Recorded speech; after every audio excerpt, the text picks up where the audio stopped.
The Equitable Society presents This Is Your FBI.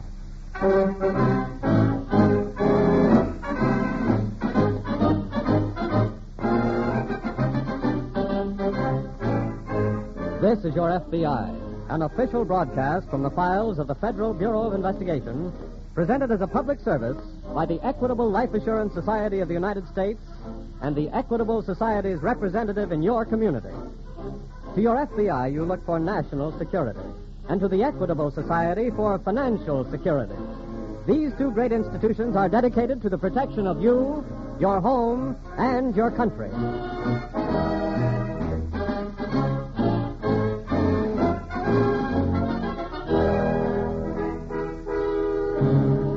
Tonight's file, the Highway Hijackers.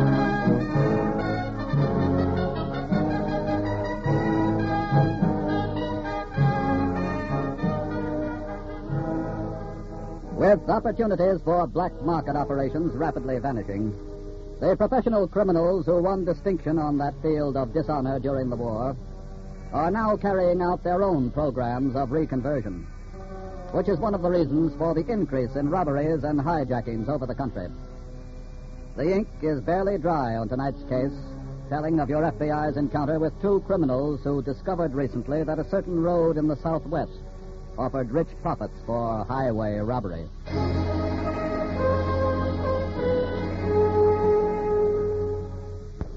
A few miles inside New Mexico from the Arizona border, Marty Jennings and her husband George operate a tourist camp. But Marty does most of the operating because of her husband's ill health. It is shortly after dark now, and Marty enters the bedroom with a tray of supper. Here you are, darling. I want you to eat every bite of it, too. Thanks, Marty. Did you take your medicine, honey? Yeah, sure. Whatever good that does. It does plenty. And you start on your soup while it's hot. Marty, don't you ever get tired waiting on me? I said start on that soup, young man. Fine husband I turned out to be, huh? Are you going to be stubborn about it, are you? Thought you were marrying a he-man, didn't you? Who could take care of you. But George. his health goes on the blink, and he has to bring you way off out here in the desert. You have to do all the work. He lies up in bed most of the time, and... Marty, why did you do it? Why don't you go back east where you were doing okay until George, I'm here because I want to be here. I love you more than anything in the world. And I'll never leave you. Thanks. Sounds like new business in the office. Mm-hmm. You eat your supper. I'll be back after a while. All right.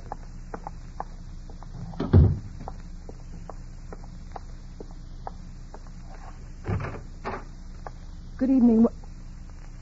Hello, Marty. You remember Mac here? How are you, Marty? Nick, what are you doing here?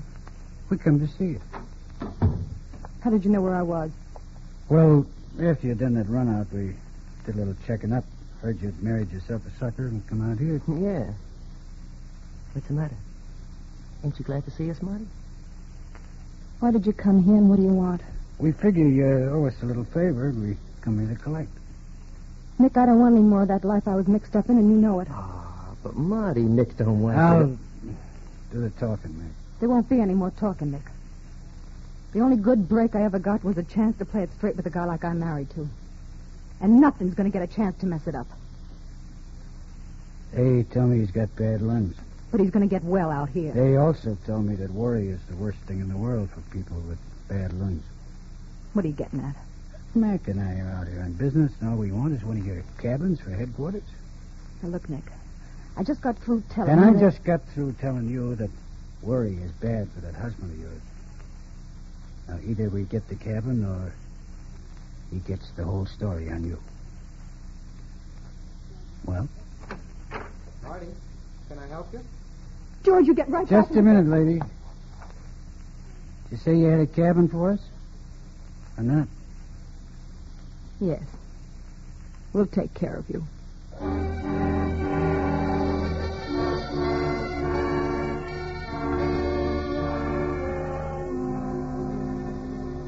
It was nearing noon next day when a trailer caravan winding through the Arizona uplands began to approach the New Mexico border. A caravan of some of those families who, a few years ago, had trekked to California in search of relief from their wretched poverty. Okies, they were called.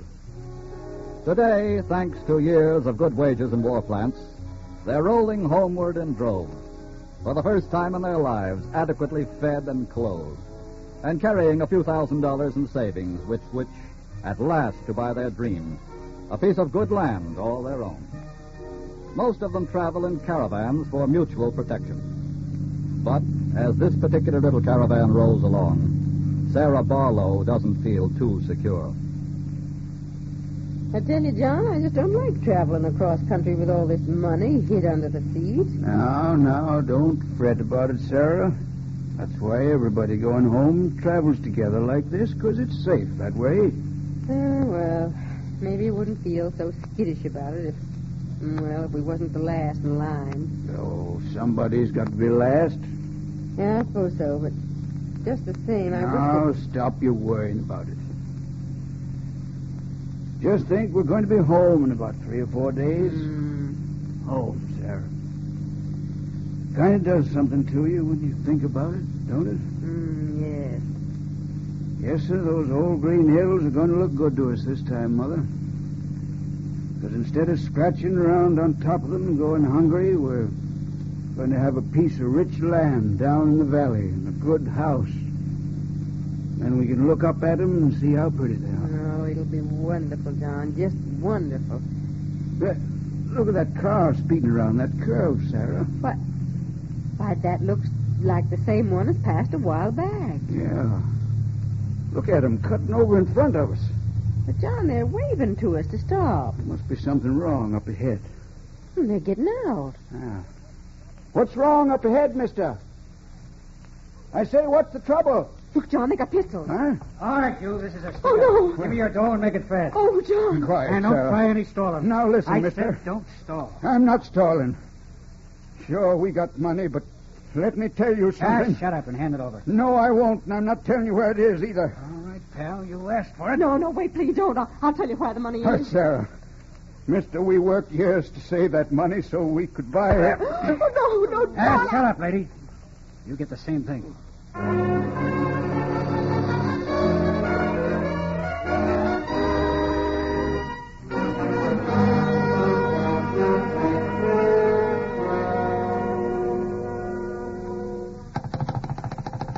Hurry it up, operator. Hello? Hello, FBI? Yes, Special Agent Yeager speaking. This is Sheriff Williams, Lordsburg, New Mexico. What's the trouble, Sheriff? 2 men in a black sedan robbed a man and his wife a few hours ago just over the Arizona line and disappeared back across the line with $10,000. $10,000.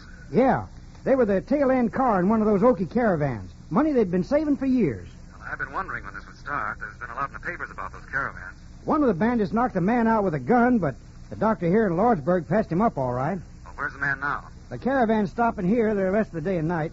The man and his wife are camping with him just outside of town. Good. We'll get over right away.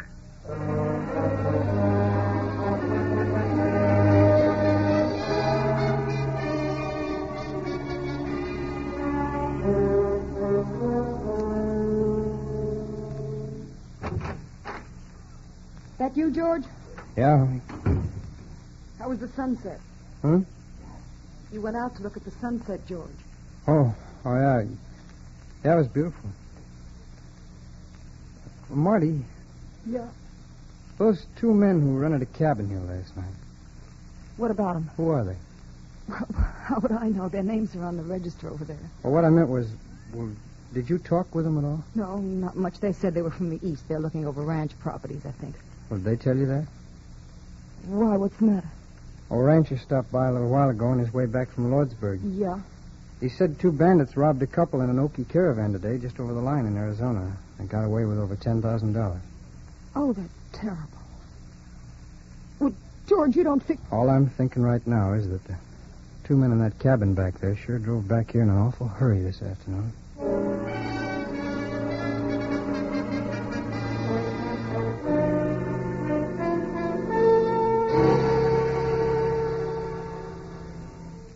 Mr. and Miss Barlow, these are Special Agents Yeager and Hickman of the FBI. How do you do? Mr. Barlow, the sheriff tells me neither of you was able to give much of a description of the bandits. Well, what little I might have remembered, Mr. Yeager, I'm afraid the blow on my head knocked it out of me. And I was too upset to remember how they looked, what with John hurt and all. Oh, yes, of course, but maybe one of you might recall how they talked. Well, I just talked tough, son. Did they have a Western drawl, Well, or... if you ask me, they sounded just like gangsters in a movie. That should help. Well, what good's that do you? That means they're outsiders who've moved in here for the express purpose of robbing the caravan. Then they must have a hideout somewhere in these parts. Exactly. And they're not running out after just one strike, Sheriff. But they might move on after the second. Yes. Meantime, we'll try to find that hideout.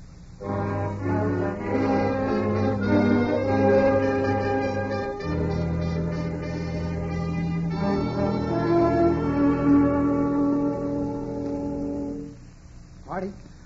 George, I thought you'd gone to bed. Honey, my hunch about those men was right. What? I had to find out, and I did. What have you done? Well, I slipped around outside their cabin a minute ago, and I heard them talking about plans for holding up a caravan. Oh. Yeah, I'm going to call the sheriff at Lord's... No, George, wait. What for? You mustn't call the sheriff, George. Well, honey, those men are dangerous criminals. You can't call. Well, why not? There's something you don't understand. What? George, it's about them and me. Marty, what do you mean? I know those men, George. I know them from, well, the days before I met you. Oh. That's why they came here. Marty, you mean you're mixed up with them, in this thing they're doing? No. Well, then I don't get it, Marty. Look, darling, I told you there were some things in my past that weren't very pleasant, that I could never talk about. Yeah, I know. Well, those men were part of that past. Marty, this is the present. You're shielding those men, and I've got to know why. Okay. I used to go around with a man named Crandall. Don't ask me why. He was mixed up with these two out there. Yeah. A few months before I met you, Crandall was killed. They killed him. I have no proof, but I know they killed him. They tried to pin the crime on me. Well, how? They planted my fingerprints on a gun.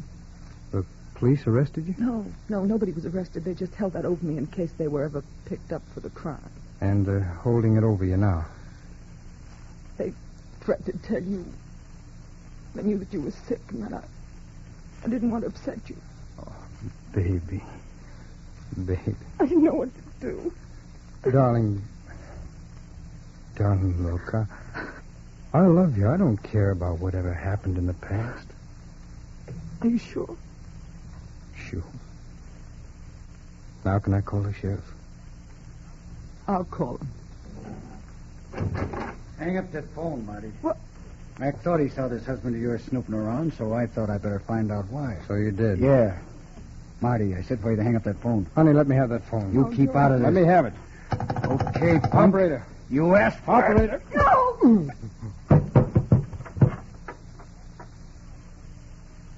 Now we'll hang up the phone.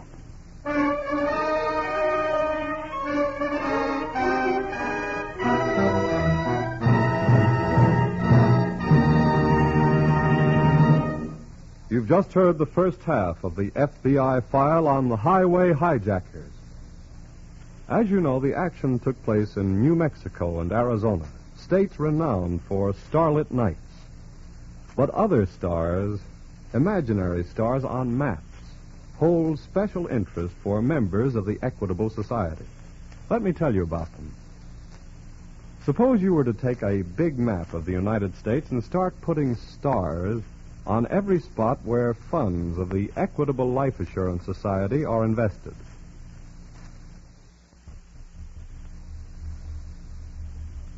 Before long, every section of that map would be so covered with stars that you wouldn't be able to see the state boundaries or the names of cities and towns. Thousands of stars would point out farms, ranches, or plantations where Equitable Society dollars are helping to promote American agriculture. Thousands of other stars would indicate homes that are being purchased through the Equitable Society's Assured Home Ownership Plan.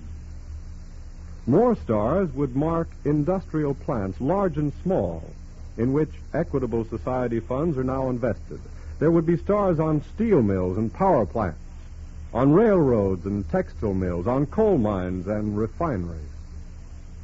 Yes, every single state would be covered with stars showing places that Equitable Society dollars are at work, which goes to prove that the Equitable Life Assurance Society of the United States has every right to use the last 4 words in its name, of the United States. By serving its members, the Equitable Society serves America. And now back to the file on the Highway Hijackers.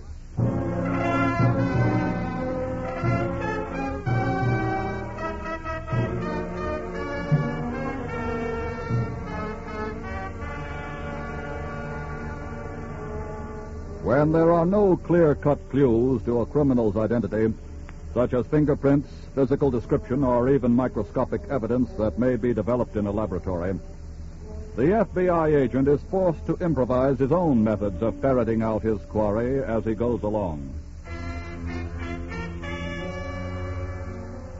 After interviewing the robbery victims at the caravan camp, Special Agents Yeager and Hickman are driving Sheriff Williams back to his office in Lordsburg.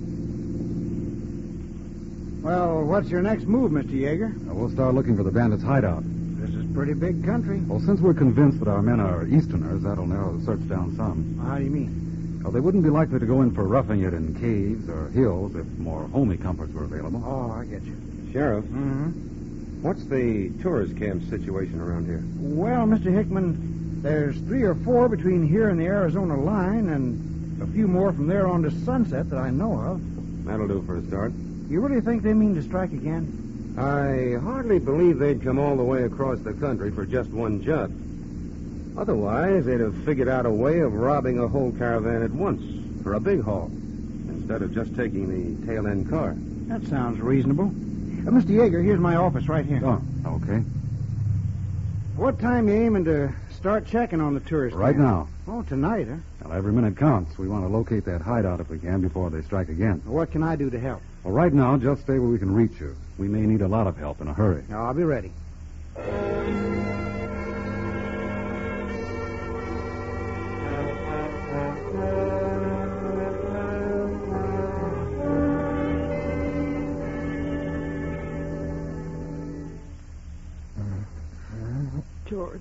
George, darling, try to drink this.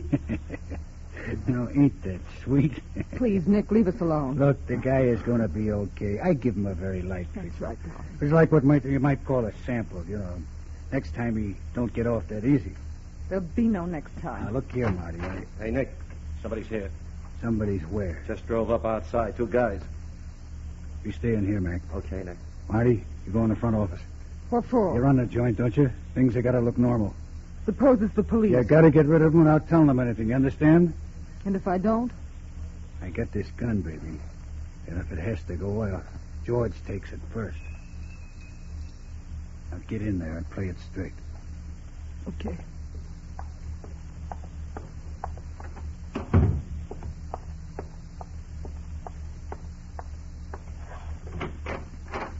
Good evening. Good evening. I hope you're not looking for a cabin. Oh, that's all right. We didn't want a cabin. No? We're special agents of the FBI. Oh. Did you hear anything about the highway robbery just over the line today? Yes, I did. A rancher stopped by and told us. Us? My husband. Oh. We're looking for 2 men who drove a black sedan. Have you rented a cabin today or yesterday or any time recently? No, I haven't. Perhaps your husband has, or maybe you've seen them. May I ask him? Well, I'd rather you didn't disturb him now. You see, he's in bed. Well, I can understand, but it is rather important. Well, my husband is ill. He's quite ill. No. He's in bed most of the time, and I handle all of the business. I see. Well, I'm very sorry, and sorry to have bothered you. Oh, that's all right. Good night. Good night. Good night.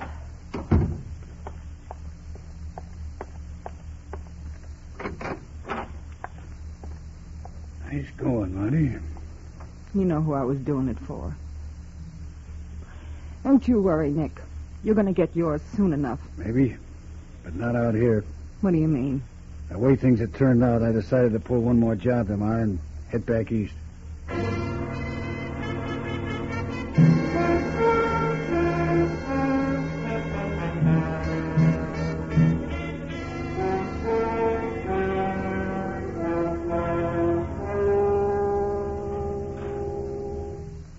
Good morning, Sheriff. Oh, morning, Mr. Yeager. What luck? None, I'm afraid. Yeah, I stayed on here all night hoping you'd call for help. I'm sorry, but Hickman and I covered every tourist camp and ranch house between here and Sunset, Arizona. I had every sheriff between here and Phoenix on the lookout. They haven't turned up anything yet. I still think they're hiding out around here somewhere. But how are we going to smoke them out before they make another strike? Which they're just as apt to do today as not, if they figure things are getting too hot around here for them. Wait a minute. What you thinking? What I should have been thinking before. What's that? I think I've got the answer, Sheriff. But we're going to have to do some fast traveling to make it work. Well, I'm ready to go. Then I'll get Hickman and we'll get started.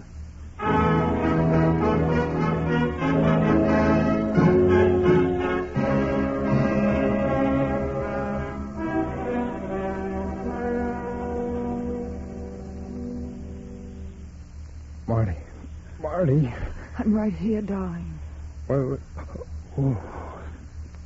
oh, my head. Darling, don't try to move. What happened? That man. He's still here. Oh. Marty, what about the sheriff? I never got the chance to call. Well, look, we've got to get him tonight. Darling, it's no longer night. Hey, I really passed out. That's right, you did. What time is it? Almost noon. Well, how's the patient? Keep out of here, please. Sorry, I got some business to tend to. Come on in, Mac. Okay. You heard my wife say to keep out of here? Look, mister, I don't want to have no more trouble with you. Take care of him first, Mac. Right. What are you going to do? Now, don't get excited. We're just tying the guy up. You keep away from me. Take it easy. Keep away. You leave him alone. Hold it, Marty. You're next. No, let me go. You're getting a lucky break. We just tie you both up and get out of here.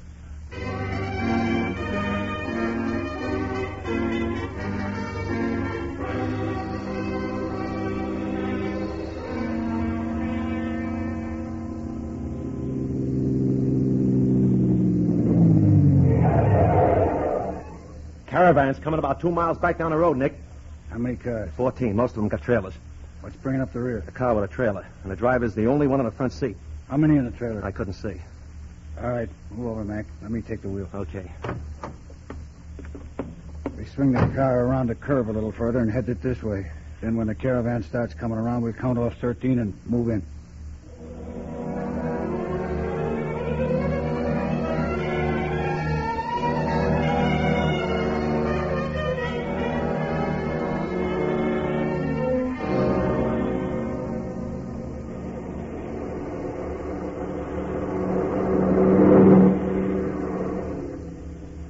That's number 12, Nick.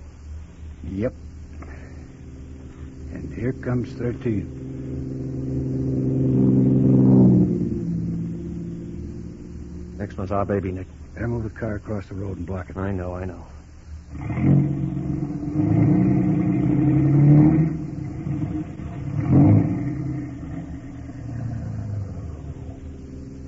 Here comes 14.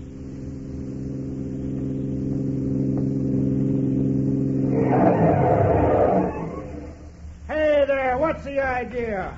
All right, you. This is a stick-up. A stick up? Why, you dirty low Shut up. Around back and open that trailer door, Mac.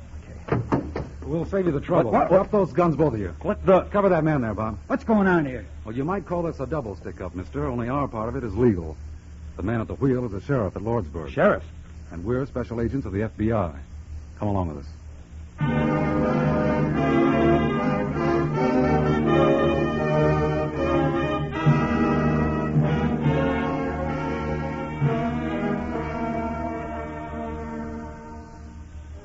The roundup of the hijacking gang resulted in their ultimate trial and conviction. They were sentenced to serve 10 years in a federal penitentiary. With the end of gasoline rationing, and with auto travelers once more streaming over the highways of America, criminals have taken to the road again. But your FBI and your local and state law enforcement officers are determined to wage war against them day and night, until the only ones for whom auto travel will be unsafe will be those who seek to make it unsafe for others.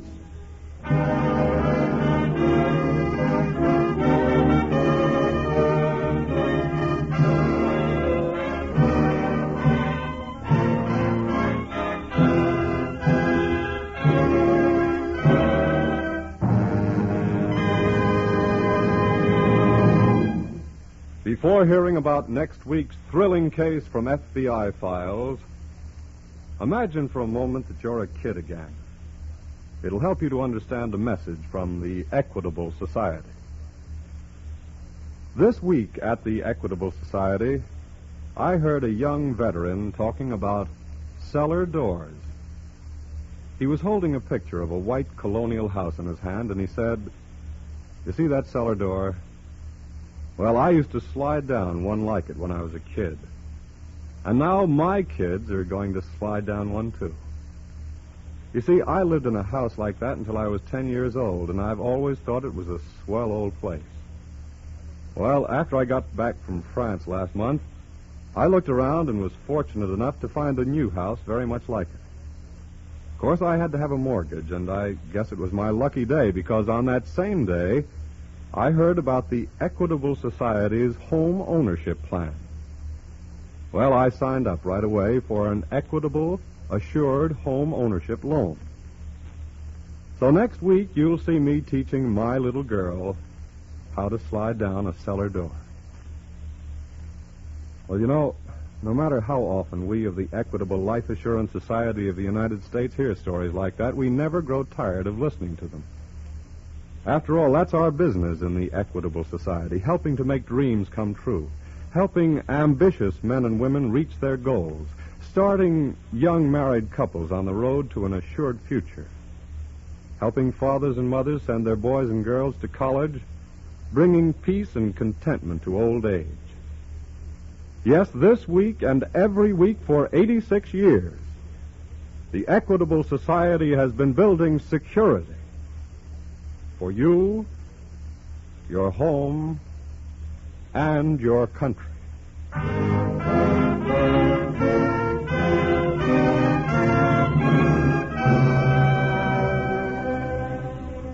Next week, we will bring you another colorful story from the files of the Federal Bureau of Investigation.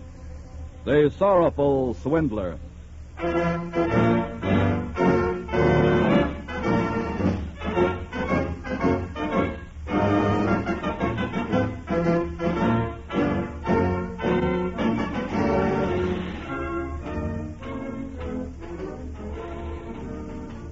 The incidents used in tonight's Equitable Society's broadcast are taken from the files of the Federal Bureau of Investigation. However, all names used are fictitious, and any similarity thereof to the names of persons living or dead is accidental.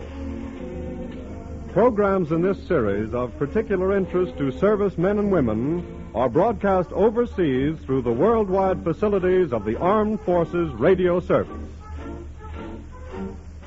Tonight, the music was under the direction of Frederick Steiner. The author was Frank Ferries, and your narrator was Dean Carlton. This is Your FBI is a Jerry Devine production.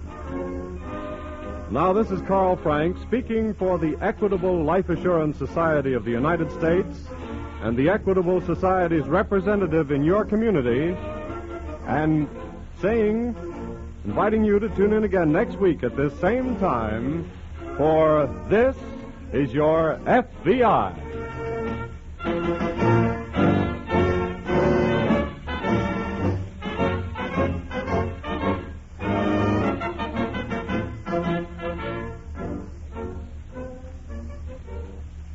This is ABC, the American Broadcasting Company.